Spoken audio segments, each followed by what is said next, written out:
Baik, Assalamualaikum, salam sejahtera, salam Sarawak Maju Makmur. Saya Iqbal Yusof. Dan saya Salasi Safian. Baiklah, anda sedang menonton Dialog TVS. Seperti biasa, Dialog TVS membawakan kepada anda perbincangan isu-isu semasa, isu-isu terkini bersama panel-panel jemputan dengan topik-topik yang dipilih berdasarkan perkembangan yang berlaku.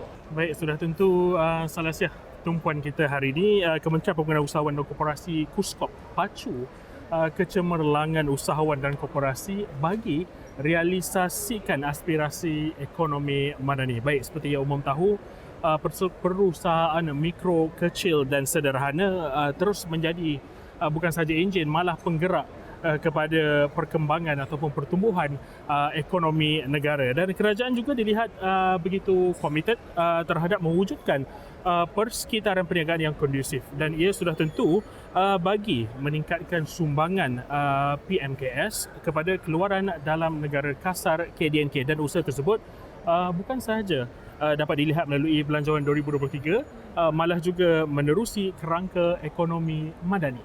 Baik, strategi terbabit dijangka merancakkan ekonomi dan memacu pertumbuhan industri PMKS serta membolehkan hala tuju dan naratif baru yang diperlukan ekonomi negara. Dan sudah tentu saya bagi membincangkan bersama dengan kita mengenai apakah antara inisiatifnya, apakah antara usahanya, kita pada episod kali ini disertai Ketua Setiausaha Kementerian Pembangunan Usahawan dan Koperasi KUSKOP, Datuk Sri Suryani Datuk Ahmad. Terima kasih Datuk Sri kerana sudi meluangkan bahasa bersama dengan kita berkongsi mengenai inisiatif KUSKOP. Terima kasih kerana menjemput saya lah ke studio. Baik, baik Datuk Sri. Di bawah kerangka ekonomi madani yang telah diumumkan oleh Yang Amat Berhormat Perdana Menteri, sebanyak 100 juta ringgit telah diperuntukkan kepada SME Corp Malaysia bagi memastikan pembangunan perusahaan mikro terus diperkukuh.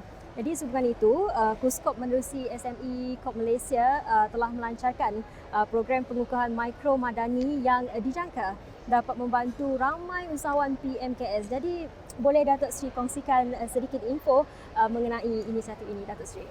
Ya, terima kasih ya.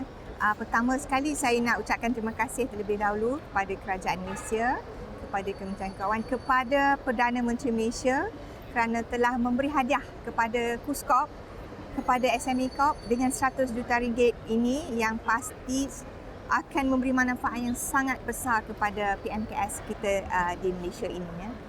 Melalui program Mikro Madani ini, SME Corp bersama-sama KUSKOP telah pun merangka beberapa program yang akan membantu PMKS menerima manfaat ini. Jadi ada 5 program yang telah dirangkakan dan diharapkan program-program ini akan dapat membantulah PMKS untuk memajukan perniagaan mereka. Yang pertama sekali programnya adalah dipanggil Geran Perniagaan Mikro atau GPM.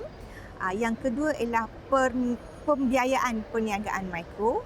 Yang ketiga ialah Bumiputra Entrepreneur Enhancement Program. Yang ini yang paling popular sebenarnya, ataupun BEEP nama dia. Yang ini kalau kita buka aja tiap-tiap tahun, belum habis tahun dah habis dah. So ini sangat popular dan kita bersyukurlah kita dapat menggunakan lagi dana ini dengan 100 juta ringgit yang telah diperolehi daripada kerajaan. Yang keempat adalah program yang dipanggil Tunas Usahawan Belia Bumiputra atau TUB. Juga sangat popular kerana fokusnya kepada belia. Ini sangat popular, TUB nama dia. Dan yang kelima ialah voucher status PMKS. Yang ini pun satu inisiatif baru yang diperkenalkan oleh SME Corp. Nanti saya jelaskan satu persatu. Yang pertama tadi saya sebut Geran Perniagaan Mikro atau GPM. Ini adalah berbentuk geran padanan. Geran padanan ni sangat bagus, sangat baik kerana ia adalah sehingga 70% kos projek dan ini bernilai maksimum RM200,000. Ini banyak ni, RM200,000 yang kerajaan nak bagi. Ya, 70% ya. Ia adalah untuk perolehan mesin dan peralatan, untuk penambahbaikan pembungkusan produk ya. Kita ingat produk kita tu dah cantik, tapi kenapa tak boleh jual? mungkin pembungkusan dia tidak baik. Jadi kita bantu mereka untuk mendapatkan penambahbaikan terhadap pembungkusan produk tu supaya nampak lebih cantik. Kemudian kita juga berikan peluang untuk penerapan ICT dan e-dagang. Ini sangat penting untuk era masa kini. Yang tu that's why kita pakkan nilai ini untuk tujuan tersebut juga. Kita nak usahawan-usahawan kita meningkatkan lagi perniagaan mereka melalui e-dagang. So kita galakkan mereka menggunakan dana yang kita ada ni, geran yang kita ada ni untuk ICT dan juga e-dagang. Juga kita kena ingat bahawa ada juga mereka kat luar sana PMKS yang tidak mampu untuk even sewaan premis. Jadi dana ini akan membantu mereka ya. Up to RM200,000. Yang kedua tadi ialah pembiayaan perniagaan mikro. Ini adalah untuk memenuhi keperluan modal mereka lah. Untuk pembelian mesin juga sama. Cuma ini dalam bentuk pinjaman maksimum RM200,000 dengan kadar faedah 2%. Ini SME Corp akan laksanakan bersama-sama dengan Malaysian Industrial Development Finance Berhad atau MIDF lah. Yang ketiga, saya sebut tadi program peningkatan enterprise Bumi Putra BEEP ya. Yang ini ada istimewanya plus Sabah dan Sarawak. Kita nak semua seluruh negara seluruh PMKS di seluruh negara menikmati hadiah yang kita dapat daripada kerajaan ini. Ia adalah untuk memperkukuhkan teras perniagaan perusahaan mikro Bumi Putra di Sabah dan Sarawak melalui Banten Bersepadu Geran Padanan Perniagaannya. Ia juga memberi bantuan sehingga 70%, sama juga dengan tadi untuk kos projek dan juga untuk maksimum RM200,000 sama juga untuk perolehan mesin dan peralatan inovasi inovasi produk. Itu sangat penting. Kita nak produk tu sentiasa berinovasi supaya dia ikut trend semasa. Kita tak nak dia ketinggalan. Mungkin 10 tahun dia sesuai. Tapi sekarang ni dah dalam zaman pandemik dan generasi yang muda ni dia dah nak produk yang lain. Dia nak produk yang lebih catchy untuk dia, yang menarik, lebih fresh. Apa yang boleh diguna segera, contohnya boleh beli dengan cepat. Dan lain-lain lagi lah ya. Kita beri bantuan dari segi itu. Yang keempat ialah tadi saya sebut geran perniagaan belia atau TUB, Tunas Usahawan Belia Bumi Putra. Ini untuk menggalakkannya serta memupuk semangat keusahawanan di kalangan belia untuk mencuburi bidang perniagaan. Kita nak belia-belia ni, tak ada belia yang menganggur. Kalau dia tak dapat bekerja, buat bisnes. Itu dasar keusahawanan negara tu ialah untuk menjadikan negara usahawan pada tahun 2030 yang mana semua ada pekerjaan dan termasuk menjadi usahawan tu sebagai kerjaya mereka ya. Jadi TUB ni kita ada 262 peserta yang telah menamatkan latihan asas keusahawanan dan menerima geran perniagaan sehingga maksimum RM30,000 melalui TUB ni. Dan kita tak setakat memberi sahaja geran ya. Kita tak nak kita lepas mereka macam tu saja. Kita nak pastikan mereka berjaya dalam perniagaannya. Belia-belia ni kita perlu memantau mereka, kita handhold dia, kita pastikan bahawa apa yang kita beri pada dia tu dimanfaatkan dengan sebaik-baiknya. Jadi kita naklah pantau mereka, kita tengok, kita pastikan jatuh bangun mereka bersama-sama dengan kita.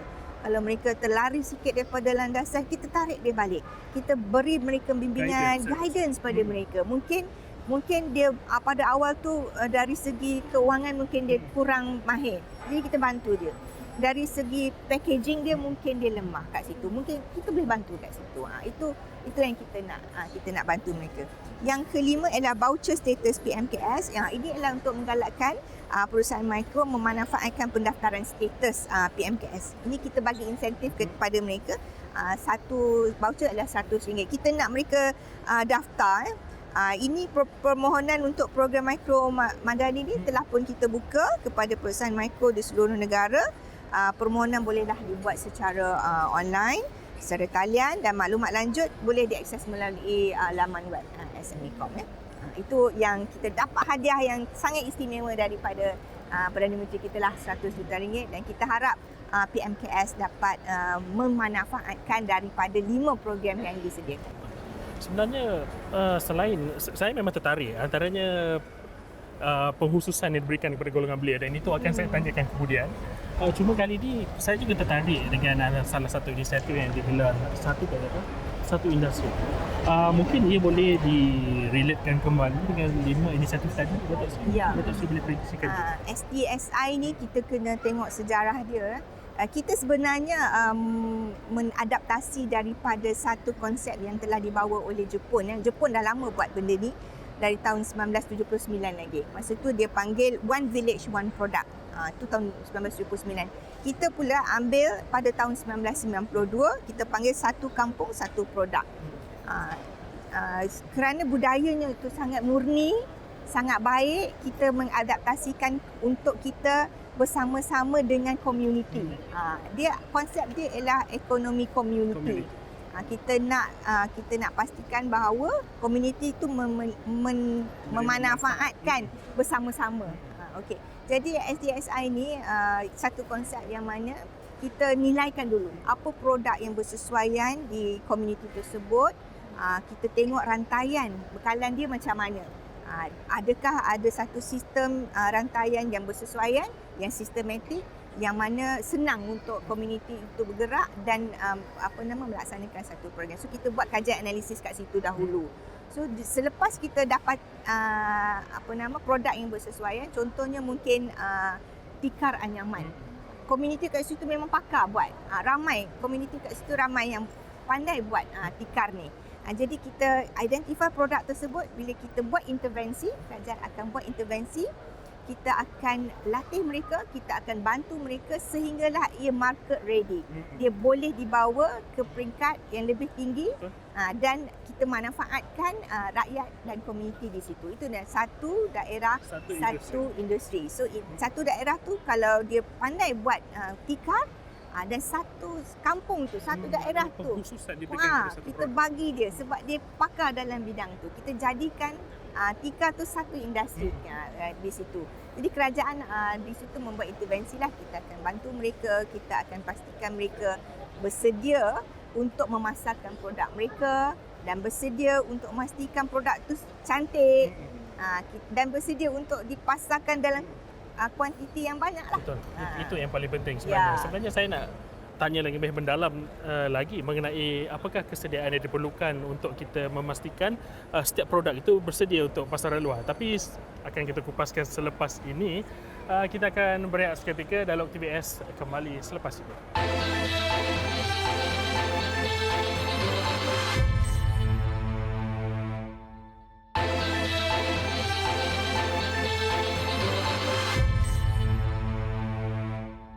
Baik, bertemu kembali dalam Dialog TVS. Satu daerah, satu industri. Itu persoalan yang kita tinggalkan sebelum kita pergi berehat seketika. Dan sudah tentu kita masih lagi bersama dengan Datuk Sri Suryani, Datuk Ahmad. Datuk Sri, jika kita nak mungkin memperincikan sedikit lagi mengenai program pembangunan usahawan SDSI. Dan saya difahamkan juga terdapat 2 fasa dalam pemilihannya. Boleh Datuk Sri perincikan? Kita nak pastikan bahawa program SDSI ini terlaksana dengan secara efektif. Jadi kita perlu melaksanakannya berfasa supaya kita pastikan tiap-tiap fasa tu membantu SDSI itu berjaya. Jadi fasa yang pertama ialah analisis kajian analisis industri, yang mana kita nak pastikan bahawa kita boleh menilai terlebih dahulu. Kita menilai potensi industri tersebut yang akan dijadikan produk yang akan kita laksanakan nanti. Macam saya sebut tadi, katalah di satu kampung tu, di satu daerah tu, tikar tu menjadi satu yang menjadi ciri yang penting dan menjadi punca ekonomi kepada penduduk tempatan. Jadi kita laksanakan kajian ini melalui rakan strategik kita, iaitu Institut Keusahawanan Negara. Institut Keusahawanan Negara atau INSCAN adalah agensi di bawah KUSKOP yang akan melaksanakan kajian ini bersama-sama dengan penduduk tempatan. Pada masa itu dia akan membuat kajian ini. Dia akan melihat ekosistem keseluruhannya kat situ. Rantaian bekalan tadi saya sebutkan, kebolehpasaran produk tersebut dan juga isu-isu yang mungkin timbul daripada produk tersebut. Itu fasa pertama. Setelah kajian tersebut dilaksanakan dan telah mendapat produk yang telah dikenal pasti, kita akan masuk fasa kedua. Fasa kedua ialah pembangunan industri tersebut untuk pastikan mereka bersedia untuk masuk ke pasaran, market ready. Yang inilah di mana akan berlakunya intervensi daripada kerajaan. So kita dah identify tadi, kita dah kenal pasti, contohnya Tika tadi. Jadi kita bangunkan produk tersebut, kita bangunkan dari segi bagaimana kita nak pastikan ia boleh sedia untuk dipasarkan. Bagaimana kita buat? Kita beri dia jenama. Kita buat penjenamaan dia, kita jadikan nama kampung ke, mungkin nama kampung ke, nama orang ke, supaya bila kita tengok produk tu, kita tahu dia datang daripada mana. Lepas tu kita tengok pada pembungkusan dia, kepada pensijilan dia. Kalau produk tu produk makanan, perlukah tak sijil halal? Perlu atau tidak sijil-sijil lain? Perlu atau tidak sijil untuk ekspor? Contohnya, kita akan buat intervensi ini kepada mereka. Lepas tu kita juga akan bantu mereka. Kalau mereka memerlukan pembelian mesin, kita akan bantu juga. Ini berada di fasa kedua kerana mereka perlu bersedia untuk dipasarkan. Kita juga akan membantu mereka untuk membina fasiliti ataupun nak menaik taraf fasiliti. Mungkin dia dah ada fasiliti tapi kurang membantu atau tidak efisien. Jadi kita bantu, kita naik tarafkan Ini dia. masih ada proses bimbingan juga. Ya, kita ada itu panggil intervensi. Kita kata intervensi, kita bantu dia halfway. Separuh jalan itu kita bantu dia untuk naik tarafnya. Pencapaian mereka ni diukur melalui satu KPI. Kita kena pastikan bahawa bila terlaksananya program ini, jualan dia meningkat sebanyak 20%. Kita kena ada letakkan satu target. Kalau tidak, kita tak tahu sama dia bertambah baik atau stagnan, tidak bergerak mana-mana, kita tak tahu. So kita kena target, dia mesti 20% dalam tempoh 6 bulan. 6 bulan setelah produk itu memasuki pasaran.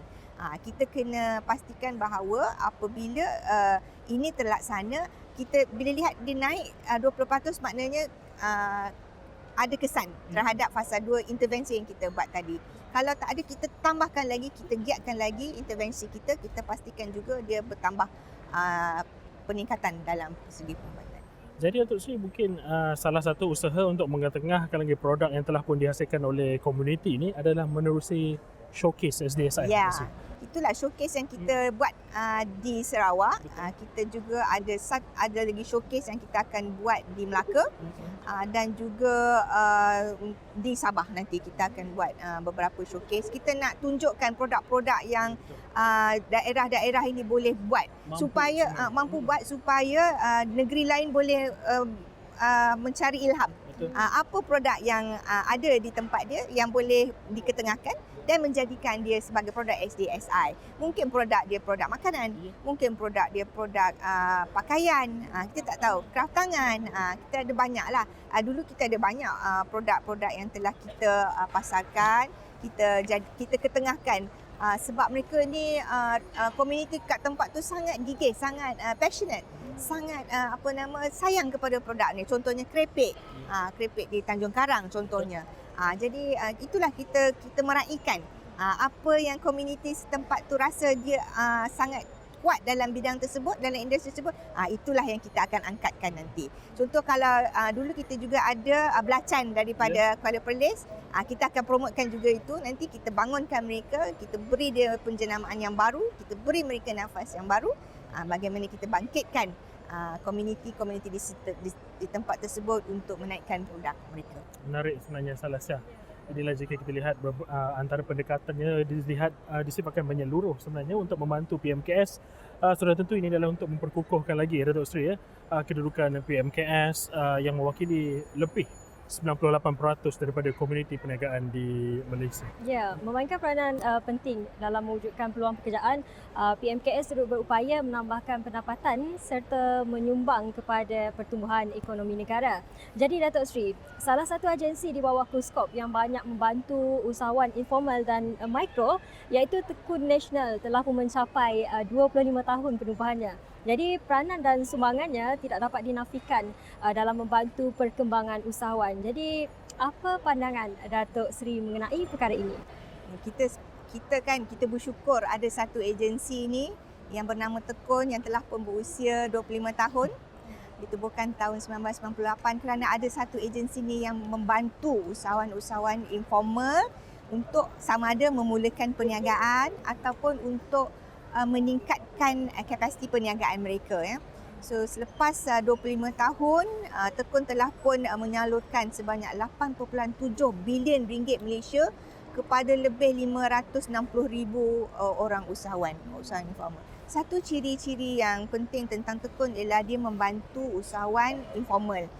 Usahawan yang tidak berdaftar dengan mana-mana agensi kerajaan ya, sebab kita nak bantu orang memulakan perniagaan dan kita juga nak membantu usahawan yang telah ada tetapi perlu membina lebih kapasiti. Jadi kita ada satu agensi yang kita namakan Tekun ini untuk membantu usahawan-usahawan, dan kita bersyukur juga kerajaan telah memberi dana kepada Tekun untuk menyalurkan, memberi bantuan dana kepada usahawan-usahawan ya. Jadi tahun ini adalah tahun yang ke-25. Masih muda lah saya rasa, tapi telah membantu banyak. 500,000 dah dia bantu, 500,000 usahawan dah telah dia bantu di Malaysia ini untuk memulakan perniagaan dan menjadikan usaha yang baik ya. Pengiktirafan kepada usahawan ini, Tekun Nasional telah pun menyampaikan 6 kategori anugerah. Dia ada anugerah usahawan berjaya Tekun Negeri di 14 buah negeri, ada anugerah usahawan Tekun Cemerlang Belia, anugerah usahawan Tekun Cemerlang Wanita, anugerah usahawan Tekun Cemerlang OKU.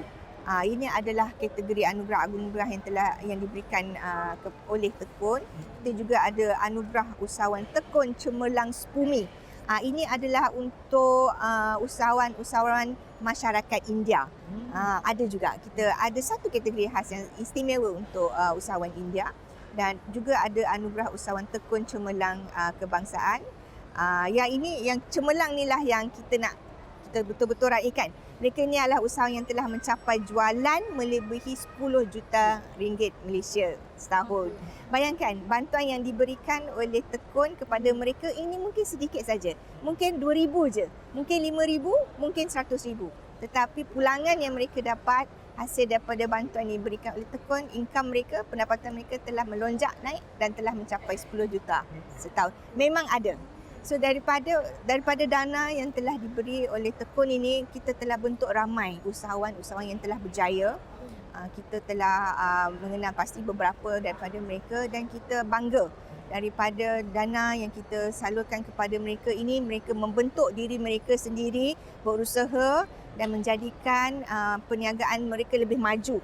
Dan itulah yang kita banggakan daripada usahawan-usahawan Tekun. Ramai dah jadi jutawan sebenarnya kat luar sana, usahawan berjaya, usahawan jutawan Tekun. Tapi mereka bersifat rendah diri, mereka baguslah. Usahawan-usahawan ni yang meraihkan dana yang telah diberikan oleh Tekun dalam mod yang sederhana. Betul. Sebenarnya income mereka adalah sangat tinggi. Menarik, Kami sangat bangga dengan mereka. Jika dilihat melalui perkongsian Datuk Seri, dana diberi, ada juga recognition kepada mereka, dan sudah tentu ini secara langsung adalah untuk menggalakkan lebih ramai lagi sebenarnya untuk mencuburi. Yang tu bila kita kumpulkan mereka kembali, kita nak bagi inspirasi kepada mereka yang lain tu, bagi dia inspirasi untuk melipat kali gandakan perniagaan mereka. Jadi kita beri mereka semangat bagaimana nak tambahkan lagi pendapatan, dan juga kita bagi inspirasi kepada kat luar sana, usahawan informal kat sana. Jadi yang lain tu kalau belum mendapatkan dana ini, jangan malu untuk pergi ke Tekun untuk mendapatkan bantuan ini. Ada setengah kat luar sana usahawan tu dia bangga dia tak dapat bantuan pun daripada kerajaan. Okey, tak apa. Tapi alangkah indahnya sekiranya dia dapat input, dia dapat injection RM100,000 untuk menambah baik perniagaan mereka. Dia boleh besarkan lagi premis dia. Dia boleh beli lagi mesin. Bila dia beli mesin baru, dia tambah mesin, dia boleh tambah produktiviti. So kalau satu hari dia boleh produce 50,000 produk, kalau dia tambah lagi satu mesin, dia boleh produce 100,000 produk. Double produk je.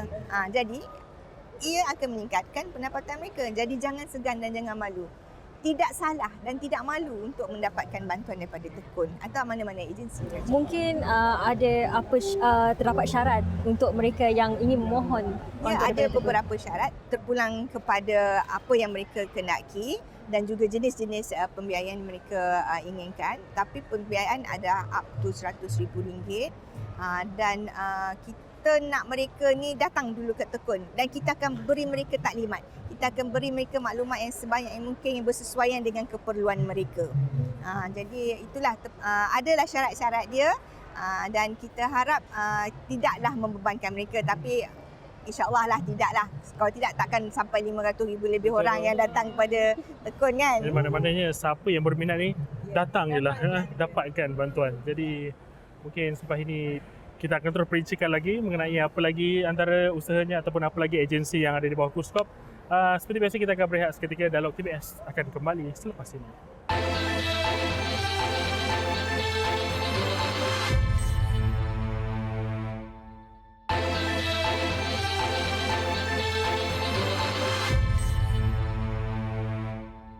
Baik, bertemu kembali dalam Dialog TBS. Kita teruskan saja lagi dengan perbincangan kita. Baiklah Datuk, KUSKOP telah pun melancarkan Dasar Koperasi Malaysia 2030 ataupun DAKOM 2030 pada bulan Oktober tahun ini. Jadi dikatakan DAKOM 2030 bakal memacu sektor koperasi sebagai pemangkin kepada pembangunan sosio-ekonomi Malaysia. Apa yang Datuk Seri boleh kongsikan mengenai ini? DAKOM ni ialah Dasar Koperasi Malaysia. Ia adalah kesinambungan kepada pelaksanaan Dasar Koperasi Negara 2011 hingga 2020. Kita bangunkan DAKOM ini supaya kita dapat memastikan bahawa sektor koperasi negara kita kekal momentumnya dan kekal bersama membantu menjana ekonomi negara. Kita jangan lupa koperasi menyumbang satu segmen yang sangat penting dalam ekonomi negara kerana jenis perniagaan mereka itu bukan calang-calang, bukan kaling-kaling perniagaan mereka. Ada yang dalam oil and gas, ada di dalam peruncitan, pemborongan. Semua ini adalah merupakan sumbangan yang penting kepada ekonomi negara, terutama sekali pada masa sekarang ini. So DAKOM ini kita tubuhkan untuk memastikan bahawa kita akan mewujudkan ekosistem koperasi yang holistik dan juga kondusif. Kita nak koperasi ini menjadi tunjang kepada ekonomi negara, menjadi pemangkin juga kepada ekonomi negara selain daripada sektor keusahawanan tadi. So sebab kalau kita lihat 100 koperasi terbaik negara ni, mereka menyumbangkan aktiviti ekonomi yang sangat cemerlang. Mereka inilah akan menjadi tunjang kepada akan memangkin ekonomi negara, membantu ekonomi di sektor-sektor yang lain juga. Tujuan DAKOM ialah juga untuk meningkatkan pemahaman dan penghayatan anggota terhadap prinsip teras sektor koperasi itu sendiri. Kita nak ahli-ahli koperasi di seluruh negara menjiwai, memahami bahawa koperasi ini adalah pembantu kepada aktiviti mereka dalam bidang perniagaannya. Kita juga nak melonjakkan keupayaan dan kemampuan sektor koperasi dalam pelbagai industri sebagai penyumbang utama sosioekonomi. Saya sebut tadi kan, mereka koperasi ini berada dalam pelbagai sektor di Malaysia ini. Tadi saya sebut dia ada dalam oil and gas, dia peruncitan, dalam pemborongan, mereka juga ada dalam sektor pertanian. Dan juga sekarang ni kita bercakap mengenai kelangsungan hidup kan. Jadi mereka juga terlibat dalam usaha-usaha untuk menangani harga yang meningkat, kekurangan produk di pasaran. Jadi pemborong-pemborong dari sektor koperasinya membantu daripada segi tersebut. Di Malaysia sekarang ini kita ada 15,315 koperasi. Tapi 15,300. ya 15,000 bukan sikit, banyak. Yang paling banyak tu adalah dari sektor peruncitan dan pemborongan lah. Tetapi yang paling memberi sumbangan yang paling banyak adalah dalam bidang kredit. Ini banyaklah koperasi-koperasi di Malaysia yang terlibat dalam bidang dalam perniagaan kredit, pemberian kredit facilities ni, dan mereka ini akan dipandu oleh Dasar Koperasi Malaysia atau DAKOM ini, dan inilah yang kita mahu. Kita perlukan satu dasar supaya dasar ini akan membawa kita, memberi kita hala tuju yang jelas. Kita perlu ada sesuatu untuk kita rujuk, untuk kita jadikan sebagai panduan. Sebab itu kita dalam apa-apa jua yang kita buat, kita perlu ada dasar. Kita ada dasar supaya kita tidak tersasar daripada apa yang kita nak. So dalam DAFCOM tu kita ada pelbagai inisiatif, kita ada strategi, kita ada langkah-langkah strategi yang kita nak buat. Dan daripada situlah kita akan pastikan bahawa koperasi-koperasi kita dipandu oleh satu dasar yang telah kita sediakan secara sistematik. Baiklah Datuk Seri, melihat kepada dasar dan transformasi yang kerajaan sedang lakukan, mungkin boleh kongsikan kepada semua apakah strategi dan langkah yang dibuat bagi memastikan koperasi di Malaysia sentiasa berada pada landasan yang tepat? Ya. Melalui Suruhanjaya Koperasi Malaysia, satu agensi di bawah KUSKOP, telah melaksanakan pelbagai programnya untuk memastikan bahawa koperasi-koperasi kita sentiasa peka, sentiasa termaklum dengan dasar-dasar baru yang dibawa oleh kerajaan. Kita nak supaya koperasi-koperasi ini sentiasa kekalkan momentum mereka dalam perniagaan. Jadi apa yang SKM buat, apa yang Suruhanjaya Koperasi Malaysia buat ialah mereka akan sentiasa turun padang. Dan selain daripada itu, pejabat SKM pun sentiasa terbuka untuk menerima mana-mana koperasi yang mempunyai permasalahan, mempunyai isu-isu tertentu untuk kami dengar, untuk kami beri mereka balik khidmat nasihat kepada mereka. Dan kita adakan program-program ini untuk memastikan bahawa tidak ada jarak antara kerajaan dan juga koperasi. Kita sangat menghargai koperasi ini kerana mereka adalah entiti yang melibatkan rakyat. Ya. Koperasi itu dia kadang-kadang mungkin ada 9 orang je ahli. Mungkin ada 20 orang ahli. Tapi ada juga ada 13,000 orang ahli. Jadi kita kena jaga ahli-ahli koperasi ini kerana mereka menyumbang kepada koperasi tersebut dari segi dana mereka. Jadi kita tak nak mereka ni tersasar. Jadi kerajaan sentiasa akan memantau, akan sentiasa bergerak bersama mereka.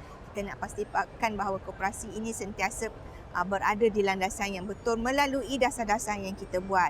Melalui transformasi koperasi Malaysia yang kita laksanakan dahulu. Itu merupakan antara langkah-langkah atau aktiviti-aktiviti yang kita senaraikan supaya kita pastikan bahawa koperasi ini menjejaki dasar-dasar yang kita buat ini bersama-sama dengan kerajaan.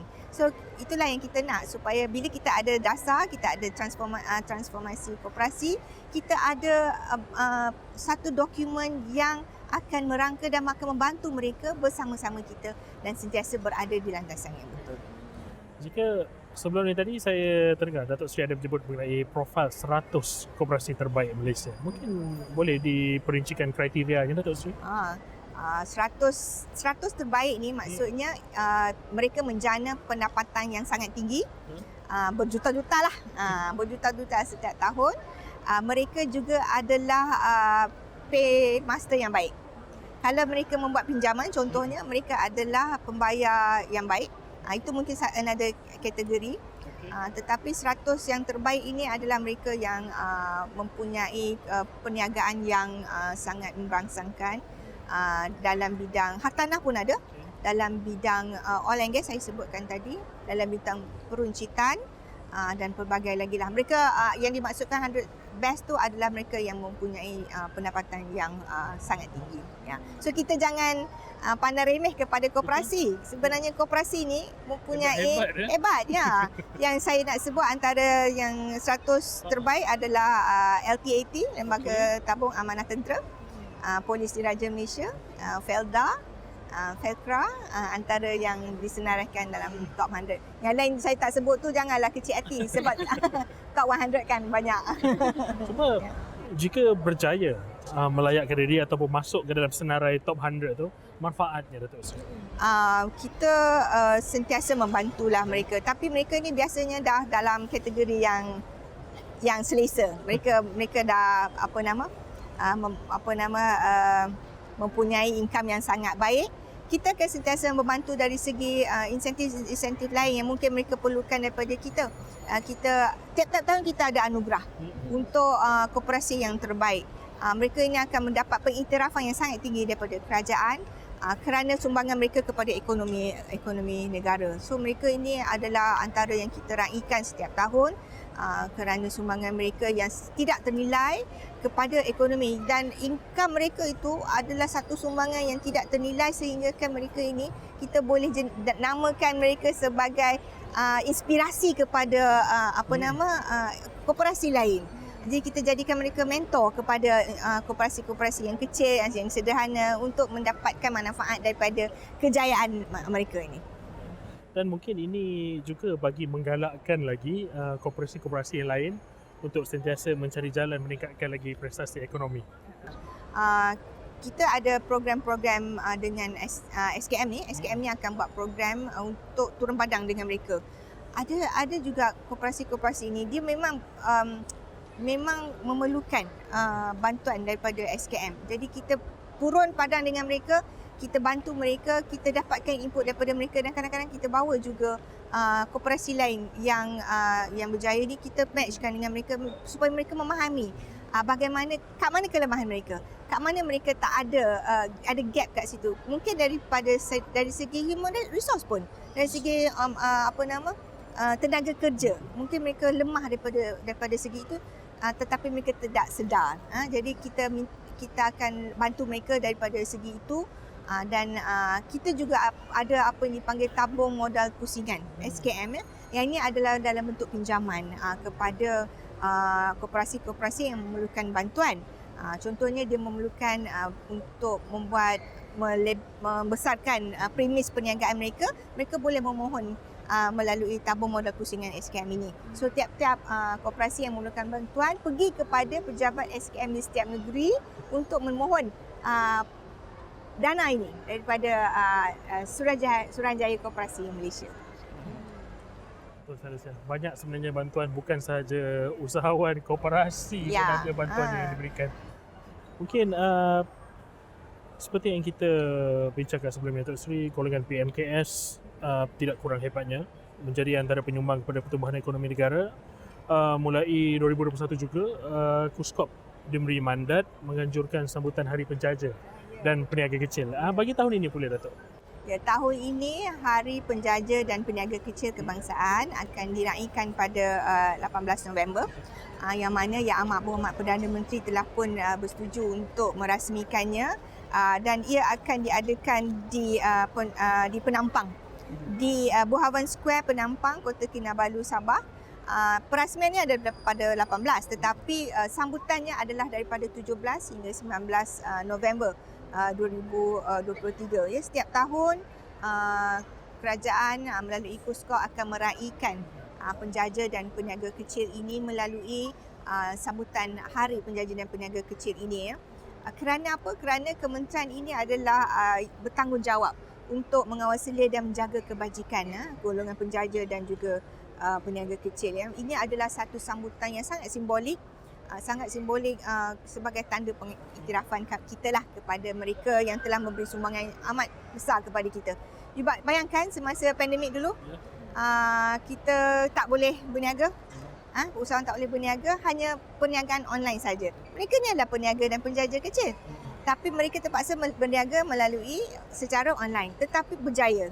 Ya, kalau mereka kekal momentum mereka teruskan sentiasa memperbaiki cara mereka memasarkan produk, mereka akan kekal dalam pasaran kan. So mereka ni adalah penjaja dan peniaga kecil. Ya. Jadi mereka ini yang kita akan raikan bersama-sama, dan kita akan pastikan bahawa mereka ini sentiasa terbela. Jadi kita naklah bahawa penjaja dan peniaga kecil ini terus menyumbang kepada ekonomi negara. Jadi tahun ini kita akan buat secara dalam bentuk karnival di Penampang. Tahun lepas kita buat dalam bentuk convention. Dia adalah sambutan yang kita buat berselang-seli.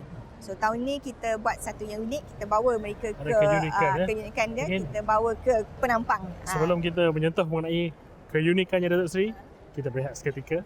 Kita akan kembali bersiaran selepas ini.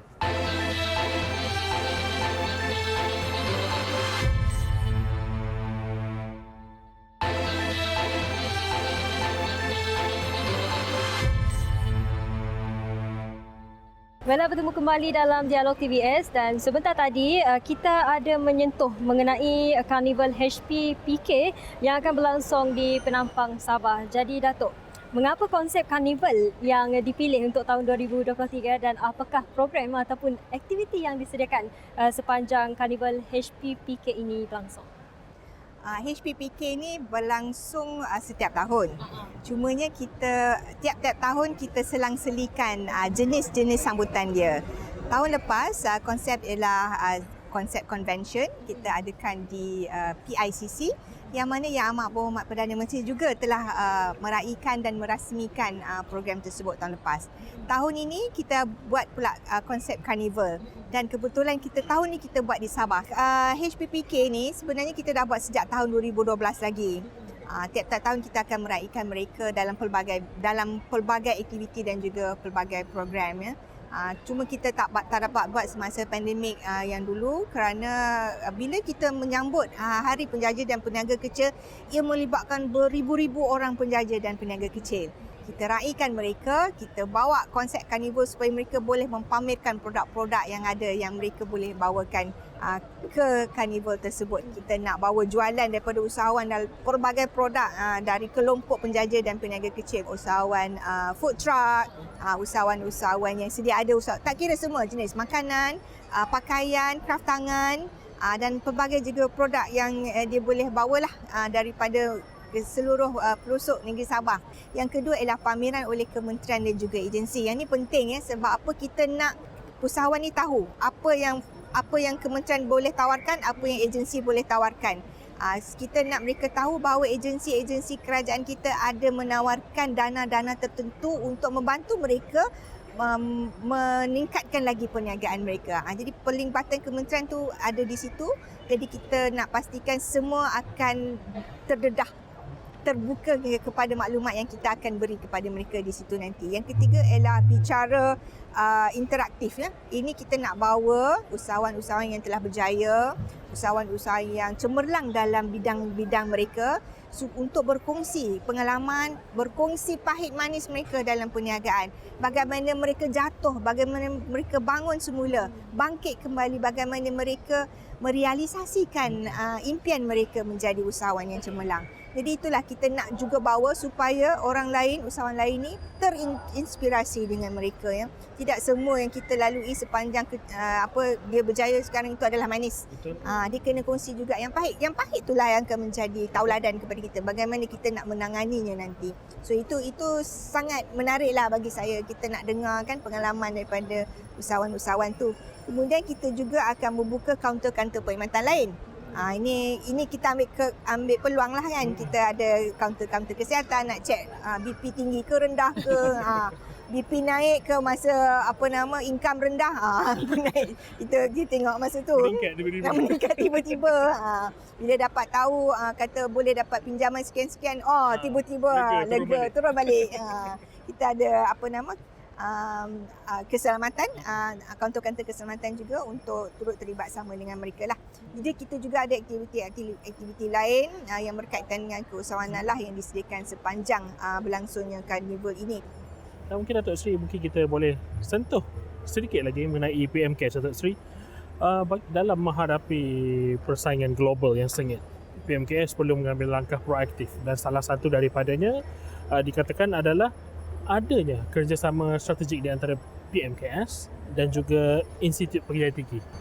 Ya, kita memang ada kolaborasi dengan institusi pengajian tinggi melalui program-program di bawah Tekun, melalui program-program di bawah Bank Rakyat, yang mana kita nak menggalakkan usahawan-usahawan ni datang daripada graduan-graduan ini.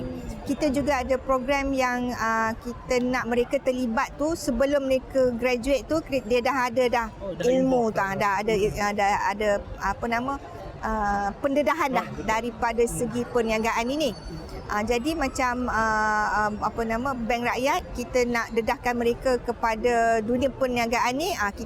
Kita bagi tahu kat mereka kita ada dana tertentu untuk membantu mereka apabila mereka telah tamat belajar nanti.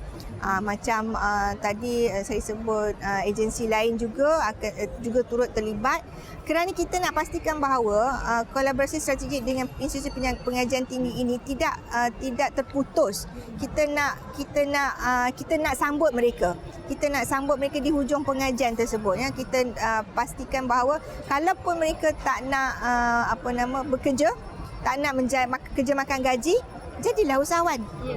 Kita tak nak ada statistik pengangguran tu meningkat. Kita nak mereka ni ada kesinambungan. Nak jadi usahawan ni bukan mudah. Ya. Satu, nak kena ada modal.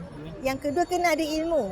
Kita mungkin graduate dalam bidang ekonomi tetapi kita tak ada ilmu dalam bidang keusahawanan. Jadi kalau mereka ini menerima manfaat daripada agensi-agensi di bawah Puskop, mereka juga akan menerima latihan. Sebab kita tak akan bagi macam tu je. Kita tak bagi dana. Kita akan pastikan mereka ini menerima manfaat bersekali dengan ilmu untuk menjadi usahawan. Itulah kolaborasi yang kita nak buat dengan kita ada. Bukan nak buat, kita memang ada dengan IPTA dan juga IPTS melalui agensi-agensi kita. Dan saya kira ia juga secara langsung boleh melahirkan tenaga kerja mahir yang diperlukan oleh industri. Ya, betul. Ya, kita nak pastikan bahawa walaupun mereka tak dapat kerja, tapi kerja mahir tu dalam bidang usahawan tersebut. Ya.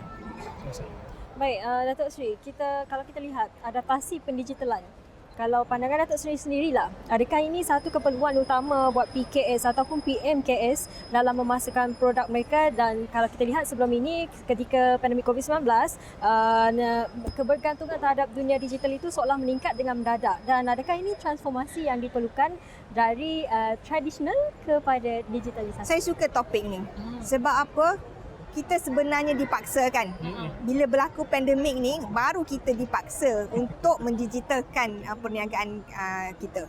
Sedangkan pendigitalan perniagaan ni sepatutnya dah buat lama dah. Kita masih mencari-cari. Tapi bila berlakunya pandemik, kita dipaksa untuk menjual produk kita secara online, kan? So, kita nak tak nak, kita kena menjual produk kita dan memastikan produk kita laku secara online. Jadi, itu yang kita nak. Kita jangan anggap pendigitalan, penjualan secara digital ni sesuatu yang tidak baik. Kita harus ikut bersama. Kita harus bersama-sama menjadikan digital itu satu budaya kepada kita. Jadi, kalau syarikat atau usahawan ini tidak mampu untuk mendigitalkan perniagaan mereka, kalau mereka sekarang ni jual secara fizikal di kedai tapi kurang mendapat sambutan kerana persaingan daripada penjualan online tu ada, dia tak ada modal. Boleh memohon daripada Tekun. Tekun ada dana untuk membantu mereka meningkatkan perniagaan melalui online. Tekun ada, SME Corp pun ada. So semua ada di luar sana. Sebab apa? Kita nak usahawan kita tidak ketinggalan. Kita nak mereka setanding dengan yang lain kat luar sana supaya produk mereka boleh dijual dengan lebih efektif lagi, dengan lebih. Tapi dia mesti bersedialah. Bila dia meningkatkan penjualan mereka dan nak jual secara online, dia kena bersedia dengan produk dia. Kalau dulu dia boleh jual mungkin 10 je sehari. Sebab apa jual kat fizikal? Sebab orang lebih suka guna apps kan. E-commerce is the thing kan, dia suka tengok. Tapi dia masih jual secara fizikal. Tapi bila dia mengadaptasi digital dalam perniagaan mereka, tiba-tiba dia dapat order 100 sehari. Maknanya meningkat kan. So dia kena bersedia. Sebelum dia menjadi usahawan online, dia kena sendiri bersedia. Kena dah tahu apa yang dikenakan. Tapi kita ada Institut Kewasanan Negara untuk membantu mereka kalau mereka tak cukup ilmu dalam bidang perniagaan secara online tersebut. Jadi ambillah kesempatan yang ada, ambillah peluang yang ada daripada kementerian kami yang mempunyai agensi-agensi untuk membantu usahawan-usahawan mendigitalkan perniagaan mereka. Baik, sedikit mungkin sebelum kita berakhir, pandangan Datuk Seri, mengapa golongan PMKS ini perlu diangkat martabatnya? Kerana mereka adalah penyumbang kepada ekonomi negara. PMKS adalah nadi kepada ekonomi kita. Sekecil-kecil mikro, sederhana dan besar, bagaimana mereka fizikal pun mereka adalah penyumbang kepada ekonomi negara. Bila kita keluar daripada rumah tiap-tiap pagi, kita tengok usahawan di tepi jalan tu yang menjual nasi lemak. Kita mesti terpanggil untuk membeli nasi lemak mereka. So nak tak nak kita buka mata, kita keluar daripada rumah aja kita dah jumpa dengan usahawan. So di mana-mana kita berada pun, di mana kita lalu pun, mereka adalah usahawan, PMKS. So mereka adalah penyumbang kepada ekonomi negara. Mereka adalah nadi kepada ekonomi negara dan kita tidak boleh menafikan mereka sebagai yang terpenting kepada kita. Itulah dia, nadi sebenarnya kepada pembangunan ekonomi negara. Dan sudah tentu dalam dunia perniagaan yang sentiasa berubah dan juga kompetitif, PMKS memerlukan akses kepada pengetahuan kepakaran dan inovasi bagi mencipta nilai tambah yang signifikan, mencapai pertumbuhan yang mampan dan memberikan sumbangan kepada ekonomi negara secara menyeluruh. Dan sekian saja untuk episod kali ini. Terima kasih kita ucapkan kepada Ketua Setiausaha Kementerian Pembangunan Usahawan dan Koperasi KUSKOP, Datuk Seri Suryadi. Datuk Ahmad, terima kasih Datuk Seri. Terima kasih kerana mengundang saya untuk memberi peluang kepada semua mengetahui mengenai dasar-dasar dan juga apa yang kita ada. Itulah dia seperti yang dikongsikan Datuk Seri kepada anda semua yang mungkin dalam kalangan koperasi ataupun usahawan ataupun yang baru nak menceburi sebenarnya. Dapatkanlah bantuan-bantuan serta dana yang ada ni sebenarnya. Dan jangan lepaskan peluang ini. Betul, saya kira sekian saja daripada kami. Saya Iqbal Yusof. Dan saya Salasia Safian. Terima kasih kerana menonton Dialog TVS. Assalamualaikum. Dan salam Sarawak, maju makmur.